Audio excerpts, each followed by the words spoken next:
नीचे मछलियाँ और ऊपर सब्जियाँ। खेती के इस अनोखे मॉडल से हिरोद पटेल हर महीने कमा रहे हैं 1 लाख रुपए। यह मेरे खेत पे एक तालाब है, उसके ऊपर मैंने पाइप का सेट बना करके उसमें बेल वाली सब्जियां उगाता हूँ। 8 साल पहले जब रतनपुर उड़ीसा के युवा किसान हिरोद पटेल ने पिता के साथ खेती करने का फैसला किया, तब उनके 10 एकड़ के खेतों में सिर्फ धान ही उगता था। लेकिन हिरोद ने छोटी सी जगह में मछली पालन और फल सब्जियों की बागवानी करने का फैसला किया।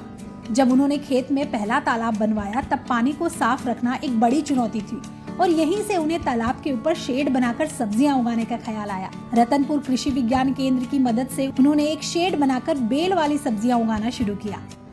उससे मेरे को 2 फायदा मिलती है। एक तो जगह की बचत होती है, दूसरे नीचे पानी में मछली की भी पालन कर लेती हूँ। आज उनके खेत में 3-4 तालाब बने